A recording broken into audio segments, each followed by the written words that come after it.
Welcome to L&D Disrupt, the podcast dedicated to helping you overcome workplace challenges and prepare for the future of work today. I'm your host, Nelson Siblington, and I'll be speaking with the movers, shakers, and path breakers in L&D who are reshaping their organizations right now. Join us each week as we delve into the highs and lows of work in the industry to get to the real nitty-gritty stuff that you actually care about. This week on L&D Disrupt Live, we are talking about how you become a great place to work certified company. That'll be that nice logo, red background, white copy you've probably seen on a bunch of your favorite companies' websites. In a nutshell, it's a certification that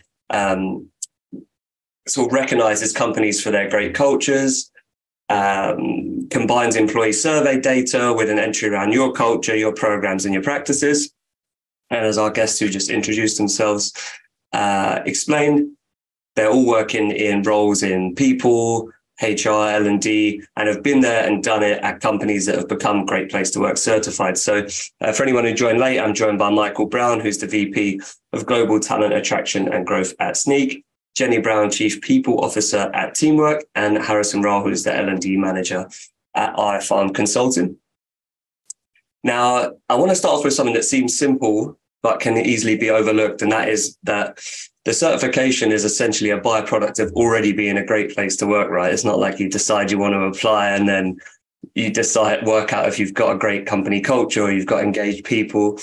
It all starts with having those things in place already. So I guess my question to start off with is, how do we start with understanding whether we have a great place to work, we have engaged people, and basically, can we work out how or when we're ready to apply for Great Place to Work certification? So, Michael, I don't know if you want to kick us off.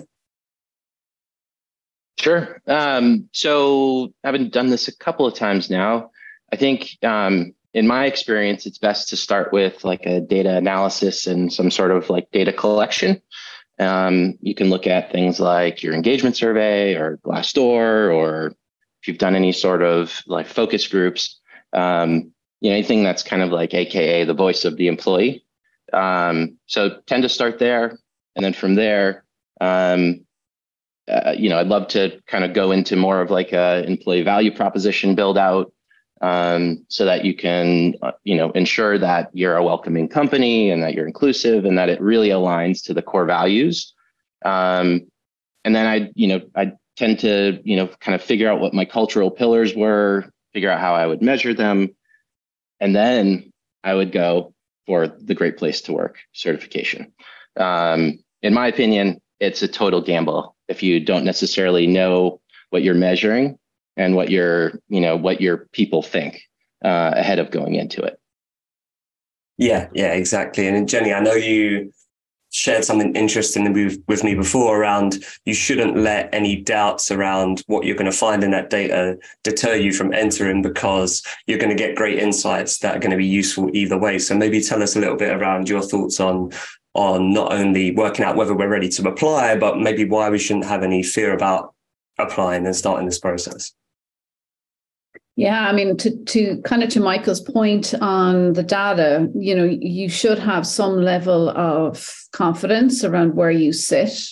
And I think Great Place to Work as an accreditation should always be a result of having a great place to work. It shouldn't be the thing in itself. It's just a badge. It's a validation. And I think that's where the insights come from, is having that external walkthrough, that external validation. It helps us to understand whether or not what we think we know is in fact what is true. So there's some really good kind of feedback process there at an organizational level. And you have that ability to have somebody walk you through it. And I think that's hugely helpful. And it's independent, it's validated, the survey is anonymous. So you tend to get good honesty from people in terms of what they want to say and whether or not they do in fact think that where you are is a great place to work. So I think it's not about just, jumping in 2 feet first, but it is about having that kind of mapping process done that Michael talks to, using the data you already know, and also deciding, is this the thing that is important? Why are you doing this at all? Is it important from a talent brand, talent attraction, retention?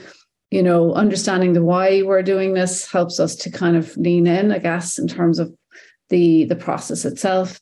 But I don't think you should hope, you shouldn't wait until you have 100% assurance that you're going to get it. I think you make a fairly good case around it, and you go, right, let's do this, and whatever comes, there's some really good data, there's some really good insights, and an opportunity to validate what we know, or to be aware of things that we don't already know.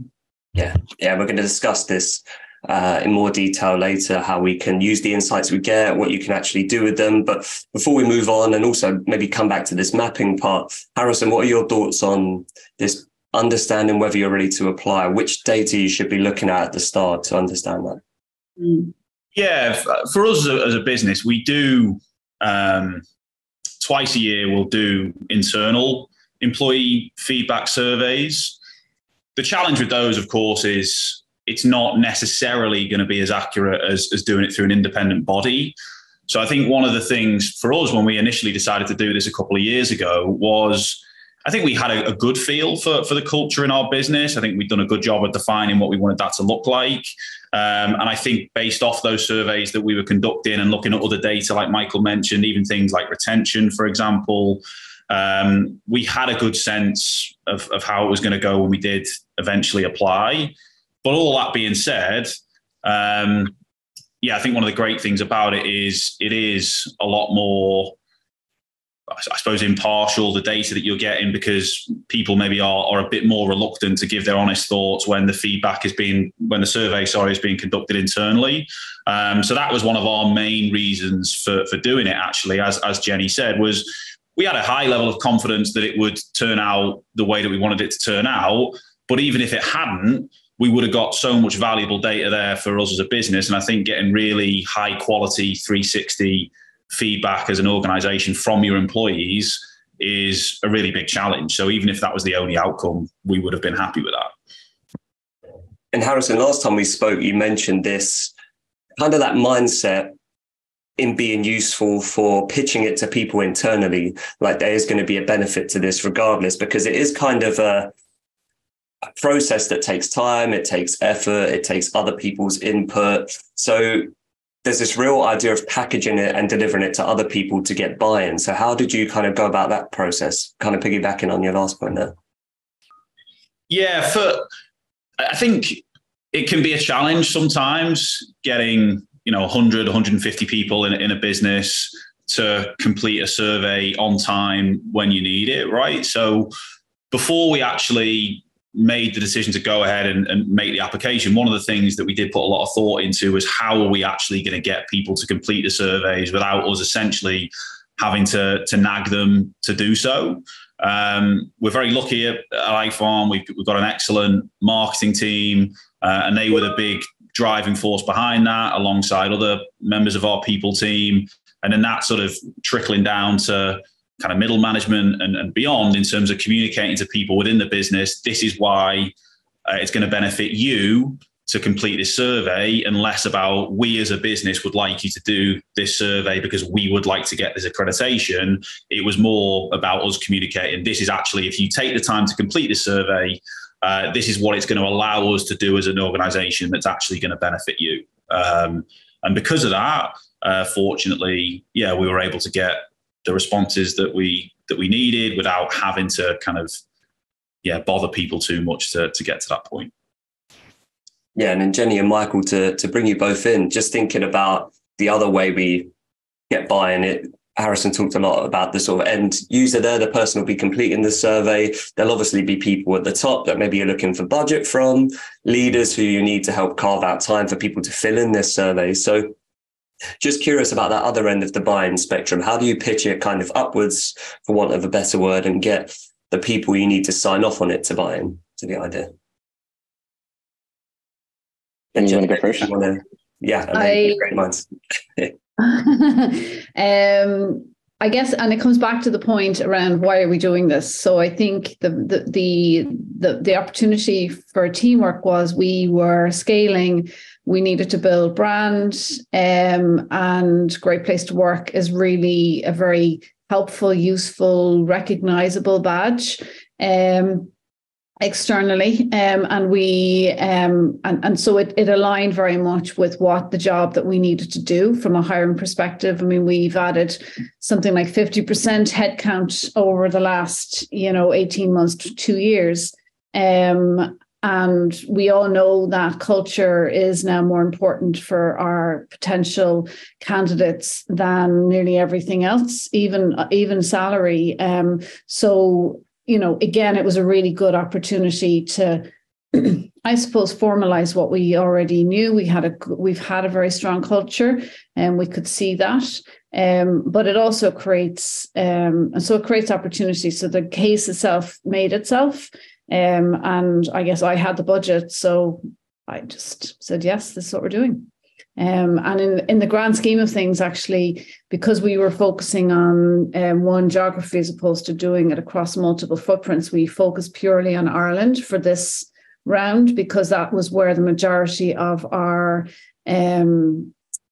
people sat, and it is our headquarters. It felt like that was the right place to start, and then we moved to the US, and potentially that's kind of the next region. We are growing a team out of Denver, and we have a team in New York as well.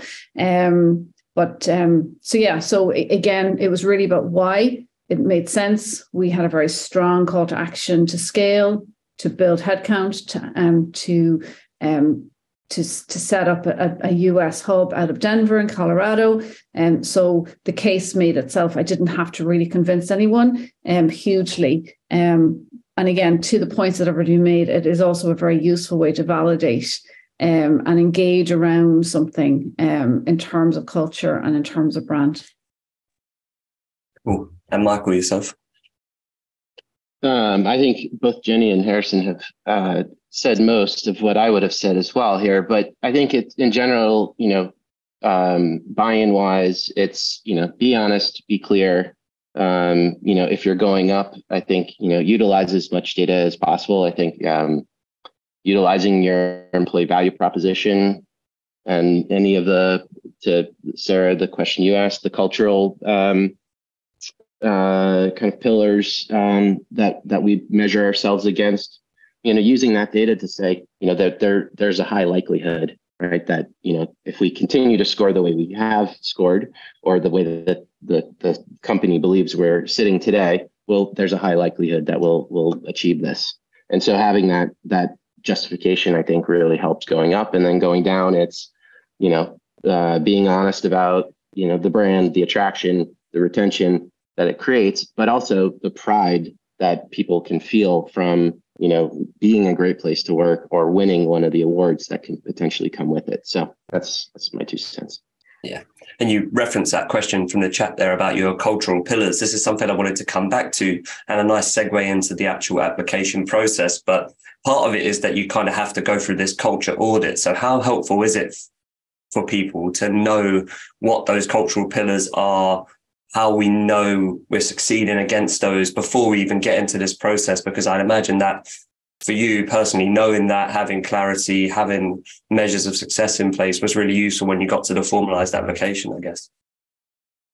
Yeah. And it's also really good validation against if you're already running an engagement survey and have a survey, strategy in place, it's great to be able to, calibrate the data one from the other. So I think there's a lot of really good that can come from that. Cool. I think it's a nice time to move into that actual application process as well then. And that references a question from the chat that we can kind of answer quickly. But is there a template that's available for you to use when you're going through this? Are there any resources provided by a Great Place to Work? I know from reading about this that essentially you have to use what they call their trust index, right? But just to, I guess, open floor to kind of just get your thoughts on the application process. Maybe if one of you is happy to give a quick summary of how it typically works from your end, rather than my kind of scanning their website understanding of it. I'll jump in. Sure. Yeah, sure. So it's typically there's kind of two main parts, or I guess three main parts. The first would be the internal survey. Typically, that's the easiest part, in my opinion. You set up the survey and you hit the launch button, right? And then you just kind of watch the feedback roll in. And I believe it's I cannot remember off the top of my head. I think it's 70%. You need to achieve based on your total population in order to score. So that's and that's a 2-week process. From there, there's the trust index and the culture audit. And I think the big pieces, and we can go back here, but the big pieces are really the culture briefs and the culture audit, because of just how many different departments and how much coordination goes into that. But do you want to drill into any of this, Gary? Yeah, I think maybe if we start with the survey itself. So I guess there's a whole bunch of different things that go into this, right? Like, how do you pitch it to people? How do you communicate it to people? How do you get the timing right? So Jenny, would love to know your thoughts and experiences on how you seed that survey out to people, how you get that magic 70%. What are some of your tips and tricks you've learned on that one? So I think we had an advantage in that we already had a fairly structured employee voice strategy. And so we would already have had a biannual organizational-wide survey. And all we did was supplement the internal survey with the Great Place to Work survey. So people were already used to doing something at that time of the year. And we actually had pretty high participation. It was something like 78%. I think it was helped by the fact that it was the first time. And I think it is also helped by the fact that the process is relatively painless in terms of that internal survey. It wasn't hugely time consuming. And again, we made sure to tee it up well in advance, talk about what we were doing. So pitching it to everybody, so it wasn't just landing in your inbox, and making sure that our leaders and managers in the business understood their role in pushing the participation. So we would have kind of gone to them and gone, look, participation is on this amount. Can you push it out? Can you reference it in your team meetings? Can you encourage people to complete it? Reminding people again that it is a fully anonymized survey. It is external and it's validated, and there's no, and we do not get to see it. It's going outside, and there's a strong wall between what we see, what essentially the report, but we never see the raw data. So again, we're a technology company, and and engineers typically are suspicious of anything, and they're the ones asking the questions, going, but can you not hack the whatever? And so again, making sure that there was that confidence in the in the process, in the confidentiality of the information that was going to be given out, and really encouraging people to be as open and honest. And Teamwork has a very strong value of transparency and being, pretty straightforward. People are not shy about telling you what they think. So I think our culture actually helped to ensure that process was pretty good, and the participation rate was high, although not substantially high for a tech company. Interestingly enough, we thought we were doing great, and then we were told maybe it wasn't that great, but we still think we did great from a first round perspective. And again, it was just bringing everybody into the party and making it everybody's job to be done. Yeah. When did you kind of start that process of reaching out to people, letting them know it was coming, speaking to the team leaders? Because obviously, like we just spoke about, it's kind of a 2-week window, the trust index, isn't it? So it's, like, how far in advance are you kind of seeding the idea and trying to liaise with the right people to make sure there is that buy-in? We have been communicating around it for quite a number of months, in terms of, we had said at the start of the year that this was an objective for the team and for the business. And it was going to be, we already had an organizational metric of an ENPS. as a people metric as well as a revenue metric. So we've kind of set the scene up that ENPS was a core data point for us from a people perspective from the year before. And essentially what we had said to the board and to everybody was that the Great Place to Work accreditation was the end of that journey as opposed to the start. So we tried to bring people into that conversation really very early on. So we talked less about the Great Place to Work, but much more about engagement, much more about the ENPS. We made sure that we gave departmental readouts at the mid-year internal survey, and we started to create more ownership at that level, and we're trying to do better in terms of, I suppose, being the deliverer of the data, but not the owner of the actions around what the data was telling us. So I do think there's value in kind of setting the scene early and making sure that the narrative is around, what is the thing? It's around the culture, it's around engagement, it's around, it's giving us data. It's an opportunity for you to tell us the things that work, the things that don't, and fundamentally, do you recommend us, as a great place to work? And if you don't, well, why don't you? And help us to figure out what we can do to get us better in that space. So, and I think that's important. And so we really did, as I say, start that early. It was part of our strategic priorities. We invest a lot of time working with team leads, walking them through it. And so when it came to it, it wasn't a surprise for anyone. And my head of internal communications at the time would have worked with the teams and in terms of setting it up and making sure that it was internally aligned around and communicated around. And I think that made the process actually quite smooth. People understood what it was about. Yeah, I think there's some nice stuff in there around how you package the messaging to people. Like you said, it's about what's the employee engagement level, how are we measuring that, as opposed to we're doing this for our own benefit, for the company benefit. It's back to the individual, speaking the language, the people you need to be brought in and going to speak. So I really like that. And Harrison, I wanted to come to you on the survey finally as well. I know you have some good insights on kind of people's threshold for filling in surveys, getting the timing right, but also open floor for sort of any other thoughts on and memories on that first part of it, the survey. Yeah. So I think the survey was sent out to everyone late October, early November. And around about that time of year, there's also, especially in an industry like recruitment, there's lots of awards and things, right? So there can be a tendency, if you don't get the balance right, for there to be a bit of a death by survey, right? And that does dilute people's enthusiasm for wanting to complete the survey. If they've already been asked to complete 3 or 4 other things, they kind of get a bit confused about, well, why are you asking me to do this one as well? How is this different from the last one that I did, etc. So you just got to prioritize what you think as a business is the most valuable survey for you as an organization relative to kind of where you're at as a business in that moment in time. And yeah, for us, it was about making sure that the sole focus during that time period was on people just completing the Great Places to Work survey.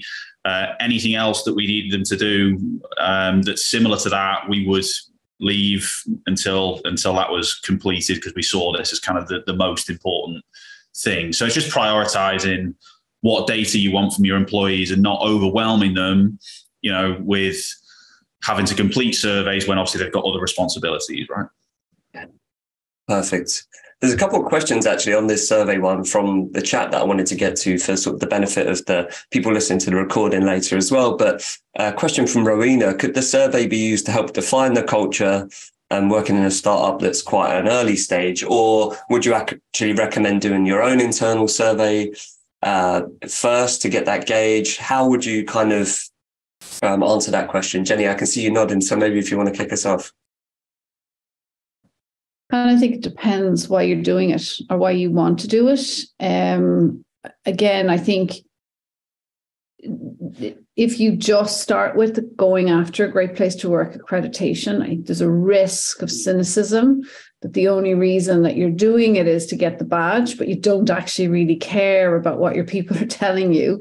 So I think there might be, but what you can do is engage with Great Place to Work and understand the trust index, what it is they're going to be focusing on, and use that data. They're usually pretty good at telling you kind of the areas that they focus on, and using that as your baseline for how you structure your own surveys. And there's a lot of nice engagement survey tools out there. I mean, we use Lattice, we've used different ones in the past. So it depends on where you are in terms of your own tech stack. Culture Amp is good, and there's different ones out there. And it doesn't have to be complex. And in fact, it's better if it's not. It needs to be quite simple, quite straightforward. And it's, again, engaging people around the why. So we're doing this because we want to understand, and we know engagement is important. We understand the relationship between engaged people and the performance of the business. So you're linking it again to the business and the outcome for the business. And I think that's where you get the traction. If you focus purely on it as a people initiative, you're doomed, I think, or at the very least, it's muted in terms of the impact it can have. So I don't think there's a right or wrong on this one. I think it depends. But I think if you are just starting out on this road, I would be inclined to not use the Great Place to Work initially, but use it as a template. So talk to them, find out about them, and agree it as part of a journey, and kind of map it out and go, this is how we're going to start this. This is the approach we're going to take for now. And this is going to be where we're going to end up. So this is our North Star. So we want to go after Great Place to Work in 2024. But now we're going to start, and we're going to put in a structured employee voice kind of strategy. This is who's going to own it. This is what we're going to do with the data. This is how we're going to facilitate you kind of engaging on it. And I think, to the points that have already been made, making sure there isn't that fatigue, thinking about the cadence, how much you're asking. We switched across to just having monthly pulse surveys, so short bursts of feedback across the business, and then one big survey in June, which is internal, and then the Great Place to Work, which runs at the end of the year. And that's set up so that they determine the timeline of the survey as opposed to we do. So we've sort of mapped our program around it now, but it's taken us a bit of work and some, hit and misses, and we've iterated around it. And I think that's okay. I think you need to be okay about doing that and going, look, we don't quite know yet. We're going to try it. If we need to change it, we change it. But that would just be my readout on it. Yeah. The guys might have a different perspective. I think that's really useful. And you also answered another question from the chat there, Jenny, around how best determine the time to launch these surveys. Like you said, Great Place to Work kind of has its own deadlines, and you probably need to just work backwards from there is the answer to that one. Can't believe how quickly time is flying by. So I wanted to kind of move on to the second part of the process, which is this culture audit. I guess if, again, like Jenny or Harrison, if either of you are happy to maybe give a quick summary of what that normally entails, and then also just maybe some reflections on who are the sort of people you can expect to collaborate with during that process as well. So, did either of you want to jump in there? Or Michael, if you feel happy talking about the sort of second part of the process as well, happy for you to jump back in. I was maybe less involved with that specific aspect of the process as I imagine Jenny and Michael would have been. So I'll let one of those guys tackle it. I'm happy to jump in. So I think, as I mentioned before, this is probably the harder part of the process, and this entails filling out their template essentially of all of the template information that they request. And it's, anything cultural, it could be finances, it could be funding, it could be market intentions, previous award. It's like all sorts of things. And so in order to, get this information, in my opinion, it's best to actually build a project team around the culture brief, and tag in a very cross-functional team, someone from talent brand, the people team members that you might need to tag in for, people data, the finance team, the marketing and PR team. And then I think the last group I would probably pull in is investor relations, somebody from that team. And just making sure that you've got, buy-in across the board. There's usually, in my experiences, actually in all of them so far, there's usually a little resistance at first to actually giving some of the information. It usually comes from like finance, marketing, PR, investor relations is where that resistance comes from. And it's usually because you do need to disclose funding information. And not everybody is, willing to do that. Sometimes it doesn't even, that doesn't apply to everybody either. So maybe this is for those that are VC or PE backed. And then you start completing, and that would be the process. And at that very start, have you found it's useful for people to be aligned on the common goal, what the timeline is, what their role is? You kind of mentioned that term culture brief as well on that. Yeah, I think it's important that they know what their role is, and then, the timeline, like when you want that information, because this is the thing that could potentially drag on, and you could end up with some scope creep around, this part of the process. So trying to box them in and give them, some deadlines on when to have that information complete by is very critical. Cool. And Jenny, any thoughts from you on this second part, the sort of culture audit? What have you had to typically submit in the past? Who have you maybe worked with on this kind of part of the process? Yeah, no, I mean, I think Michael's kind of called it pretty well. Again, it's just a deep dive. And it depends where you are in terms of the evolution of your own culture, in terms of your own framework, and the complexity of the organization that you're in. But again, my understanding is it's not required. It's an opt-in. It's something you do as part of the process. But it's again, it gives that valuable insight that you want, and particularly when you think about why you're doing this, it is around building your kind of, I suppose, cultural perspective and building that out and mapping your culture. This gives really good external validation. And particularly when you think about the link of culture and engagement to performance, it's becoming much more a part of the business conversation than it would have been previously. Yeah, I think that leads us nicely on to, you send this all off, you're waiting to see, hopefully you get good news back. But as we spoke about at the very start, regardless of the outcome, you're going to get this really good bank of data back from Great Place to Work that you'll be able to use to continue to improve your culture, to, if you don't get the outcome you want, improve on the things that are coming back potentially negatively, or you're not hearing the things you thought you might hear. So essentially this next part of the conversation, I wanted to hear your thoughts, all three of you, on how we can leverage that data regardless of the outcome to ensure that it's useful, we continue to build our culture. So Jenny, when we spoke before, you mentioned that actually Great Place to Work can kind of pair you up with like a psychologist to go through them and experts to look at the findings. So I'd love for people to hear that, what happens after you get the findings back process.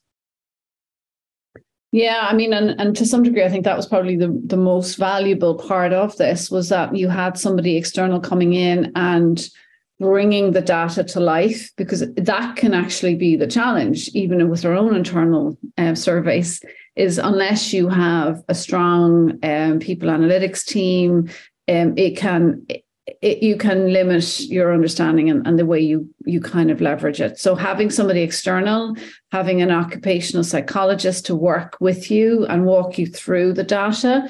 And it's interesting because I remember reading it going, oh, that's what it means. And he's like, no, that doesn't mean that at all. And I'm like, oh, okay. So that's why it's really helpful. And he builds it out. And he also helps you to kind of not look at the number as much and think about the thematic impact. And actually, don't worry about this. You're doing fine here. This is where your challenges might be, or where if you focused on these three things, then you would dramatically improve on your score for the next round. So that's really, really, really helpful. And we had somebody come in and walk it through with us in the people team first, so that we had line of sight. I didn't want it going cold to leadership without having had a walkthrough first. And it was really useful and really valuable. We did it then the second time around with the wider leadership and executive team. And again, really, really useful data, and good to have that. And then obviously the focus around action planning is really important. So it's like, this. So now what 2 or 3 things you're going to do and commit to,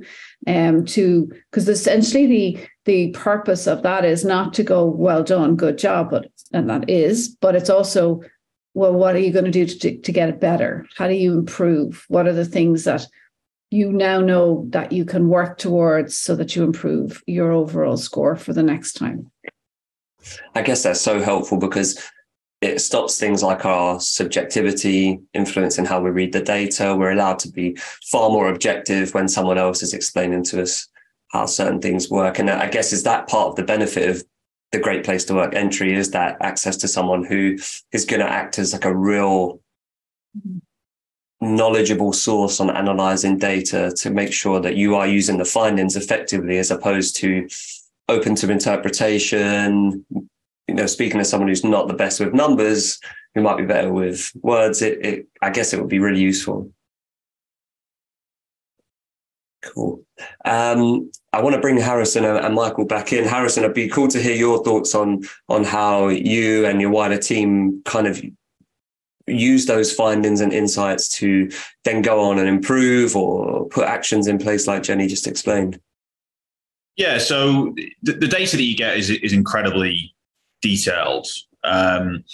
So we used that data to make a number of changes to how we were doing things as an organization. I think the most valuable data that you get, especially from a senior leadership perspective, is that data that maybe your perception of how you're performing in a specific area and your perception of how happy your employees are with X, in reality, their satisfaction with that thing, whatever it is, actually falls below what your perception was. So just to give you a couple of examples, we made some additions and changes to our DE&I policies and gave employees a lot more involvement in the policies that we had in that side of the business, and made sure that people are a lot more hands-on and involved in the initiatives that we were doing.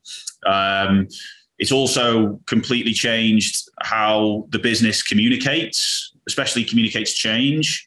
Again, that was something that we felt, our perception of that was that we were doing that to a high standard, but in reality, that was actually falling a bit below people's expectations of what people would have liked to have seen. So now that the business does a great job of communicating things more clearly, of making sure that stakeholders at every level in the organization understand if there is a change in the business, this is why that change is taking place.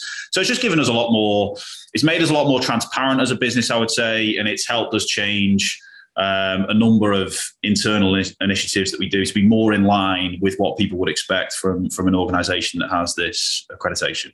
Yeah. And thinking about the fact that Great Place to Work is something that needs to be applied for, again, on a regular basis, do you think that this has only helped improve people's perception of Great Place to Work? Like you said, you pitched it at the very start as this is a way for you to share insights that we're going to take away in action. And now you actually are showing people how you're changing the culture, improving certain aspects of the process based on the findings you got from it. So there's this real positive kind of feedback loop, I guess, for the overall process of Great Place to Work. Is that something you're perhaps seeing or early signs of that?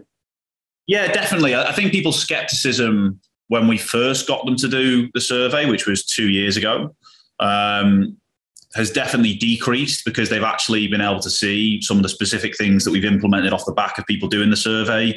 So definitely now people's enthusiasm and willingness to complete the survey is definitely a lot higher. But yeah, you're right. The information, because you're doing it every single year, it just gives you a snapshot in time, right? It's a reflection of where your business was on that day. It's not a reflection of how your business always has to be, right? So yeah, if you don't make any changes, if you don't do anything with the information, then yeah, maybe you get an accreditation, maybe you get a nice certificate. But if your employees aren't actually seeing the impact on that, then really it doesn't mean a great deal. Yeah, no, I love that. Totally agree. Michael, to come back to you on this one, how have you seen the sort of findings play out for you in the past? I know you've done this a number of times now, so kind of would love to get your thoughts on some of the things you've noticed work and how it's been useful for you personally over the years.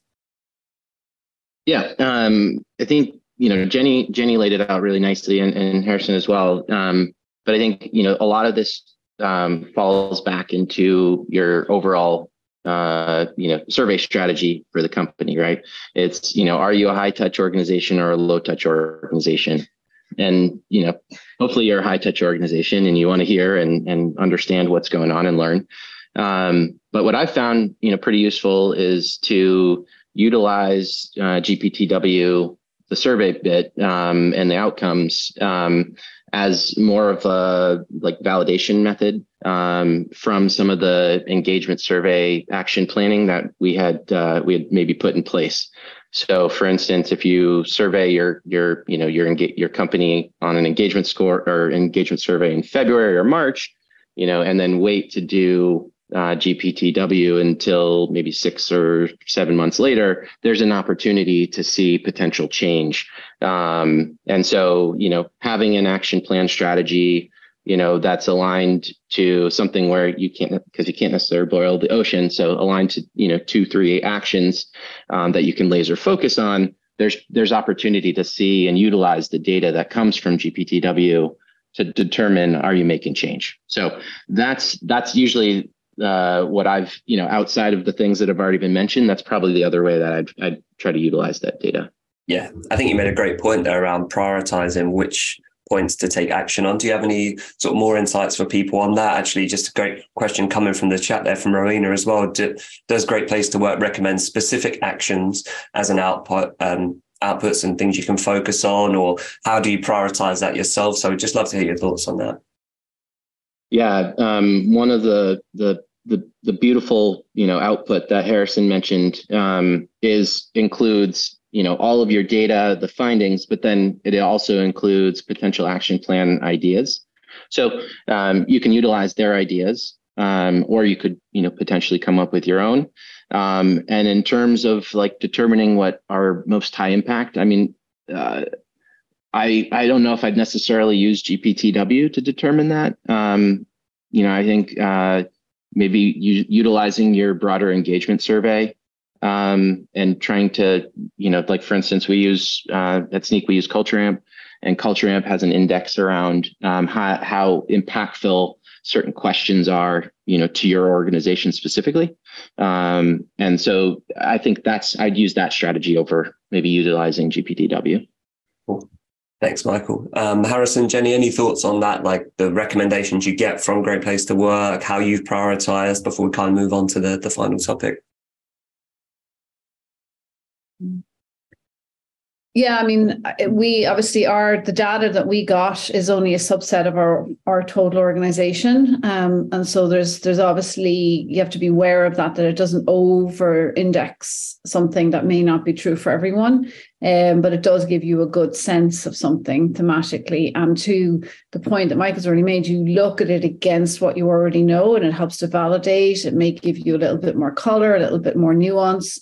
And you build it in. So you're constantly, I think one thing I would say is don't just use a Great Place to Work annual survey as your engagement strategy, because that's not what it is. It is just it's an independent validated data set that's really helpful, but you need to have your own internal approach. You need to use some other way to gather engagement data to help you inform your decision making and the things that you're prioritizing around. I think what we did with the feedback that we got from Great Place to Work was look at it in the context of what we already knew. And what was interesting was it did validate a lot of what we already knew, but it brought other things into greater emphasis. And so there was a real value to that.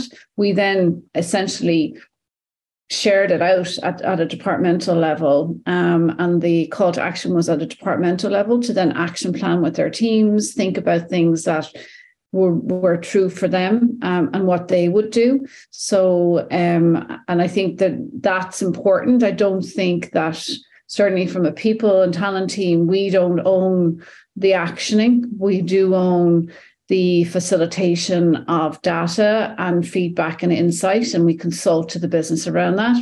The business needs to own the insights and they need to do something with it. We can't do it for them. So I think that's important to remember that. And again, we watch what's coming through internally. We do have things that we know are important, and some of the things that came out of it, we now go, that's now become part of our strategic priority for this year. But it's more of a long burner rather than something that we react to. But it helps us to understand the thing that we need to emphasize. And then when we do the survey again, we see where the improvement is and where we have made progress. Yeah, exactly. It's a reference point, part of a wider strategy. I completely see where you're coming from. Harrison, any thoughts from you on that one before we kind of move on?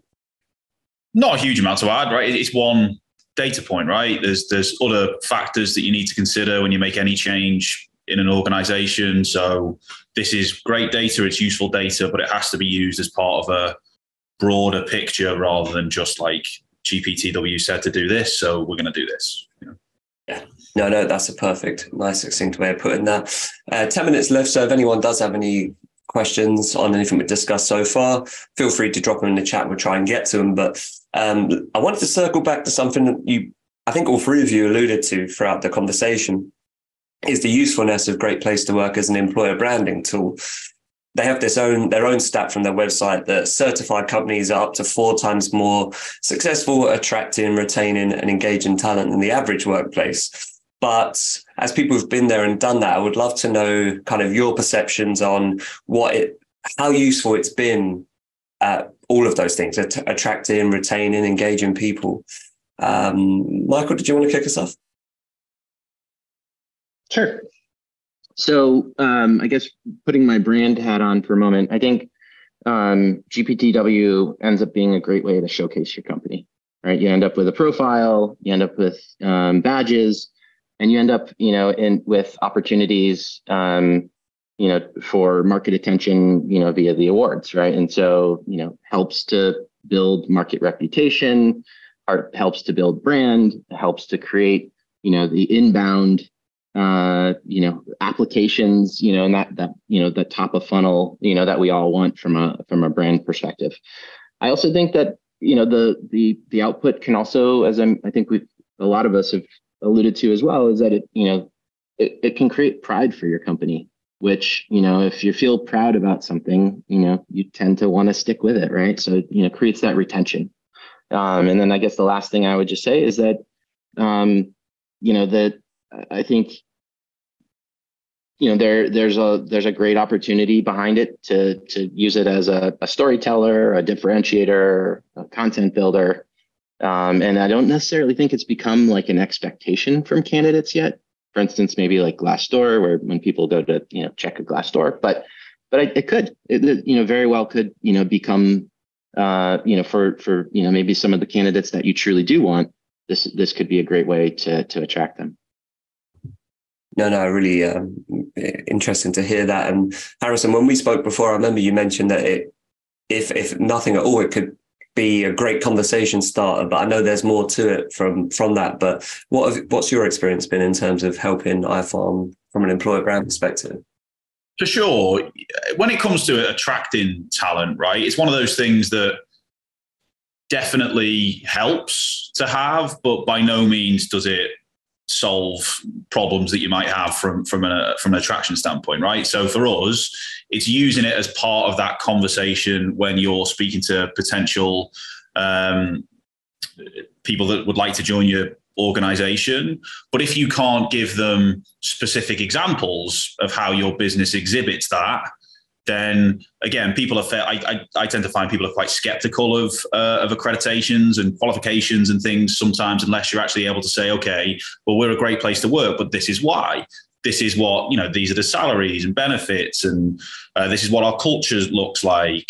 These are some of the other things you can expect when you work at our organization. So yeah, it's definitely one of those things that an increasing number of people recognize as being something that says a lot about the organization that you work for. But at the same time, if you can't kind of live and breathe it every single day, and if you can't give examples to people that you're looking to bring into your business, if this is how we actually exhibit these things, then it's certainly not, it doesn't answer all of the problems that you might have from an attraction standpoint. So that would be sort of my thoughts on that. And then from a retention standpoint, similar idea, really. Yeah, do people that work at iFarm appreciate the fact that we have this accreditation? Absolutely, 100%. People are proud of it. It's something that we market to externally as well, right? But if we're not doing things every single day as a business that are actually embody what it is to be a great place to work, then again, it doesn't matter, right? It's not.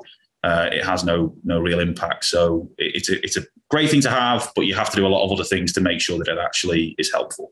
Yeah, no, I agree. I think in an isolation, it's not always that useful to just see, for example, like HowNow. Recently we went through the flexified process, and it's great that we've got that flexification score, but it's also really good to see the breakdown of why do people like the flexible working offering that we have at HowNow. That is more interesting than just the fact we have it. It's actually like 78% of people like the fact they have autonomy in their role.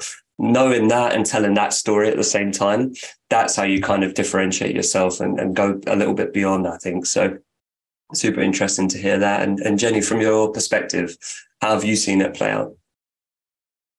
Yeah, I mean, I think it's a really good point in terms of it's a useful way of crafting the story and linking it back to the EVP. And my yawning head of talent is on the call, and he he owns our talent brand piece, so he may have a perspective on this. So that was well timed. I'm clearly less interesting than I thought, but I don't know, Peter, if you want to add into this, but certainly like we've done a lot of work in terms of the EVP, and the Great Place to Work is just another piece of that conversation, a piece of the story. And I think it has to be reflected back in the day-to-day. It can't, otherwise you do get that cynicism and you get that, oh yeah, but like I know loads of places have Great Place to Work, but they're like the worst places to work. So you've got to be able to tie it together and build it out. But it does give you a way to bring a thing out, and this is a thing that matters, and it links to your why, your value proposition, and it helps you to stitch it together, and you can use a Great Place to Work to validate it. And I know Peter has some plans to link in a talent brand campaign against our Great Place to Work in the early summer, which links to our staff event, which is called Grand Council in July. So again, we're taking it and we're using it to amplify something that is around our culture, as opposed to using it as a standalone thing, because I think then it falls a bit flat and it is just a marketing campaign. Cool. Yeah, really interesting to hear. I know we're really pushed for time. I just had a question from Sarah in the chat. Were there any other alternative accreditations you looked at before choosing Great Place to Work, or was it always going to be Great Place to Work? Harrison, maybe you have any thoughts? Yeah, we did the Best Places to Work accreditation as well in the UK, specifically for staffing firms. Again, all I'd say to that is that the surveys come out at a very similar time of year. I think maybe within a week or two of each other. So you just got to be careful that you don't try and pick like 3, 4, 5, and people are just spending the whole of October and November completing surveys and slowly going insane. So yeah, just pick maybe 1 or 2 that you think are most relevant to your organization. And I'd say that's probably your limit based on our experience. No, consistent with what you said earlier, the survey fatigue, the threshold for completing surveys, you don't want to go beyond that. Michael, you mentioned in the chat you looked at Comparably before as well. Yeah, we looked at Comparably as an alternative. It has an interesting kind of pulsing real-time data collection methodology, but they don't necessarily have as much of a global footprint. So one of the things that we were interested in doing is making sure that wherever we had a major hub, we could potentially enter ourselves into, the award, system. And, Comparably just didn't match up based on, our hubs. No worries. And that completely makes sense. Jenny, anything from you just before we wrap up? Yeah, no, again, I think we looked at the thing that was going to give us the most bang for buck, the thing that was the most recognizable, and Great Place to Work has been around since forever. And again, you do still have, so we got the Great Place to Work. We then got, the best, we were on the best workplace in Ireland listing, and now we're going to be from next week, one of the best companies in tech for 2023. So in itself, it creates those sort of segmentation. And again, it's another way to get it out there and create brand presence. So Great Place to Work does a lot of heavy lifting from a marketing perspective, which I think is really good. When we set up and expanded into the US and Denver, we did work closely with Built-in, less for the employer brand, but more to run the talent brand campaigns. So again, looked at localizing for that, but not as a badge. I think you can just start chasing the dragon a little bit too much, to Harrison's point, and there is fatigue. And again, it comes back to why you're doing it in the first place. So Great Place to Work has the advantage of validating what you should already be doing. It's not a thing in itself. Otherwise, we may as well all just work for marketing. And that's great when you're pushing a product, less great when you're promoting your people. People start to see through that a little bit more. And to Michael's point, people already look at other data sets. So they want to make sure there's consistency across what they're seeing. Yeah.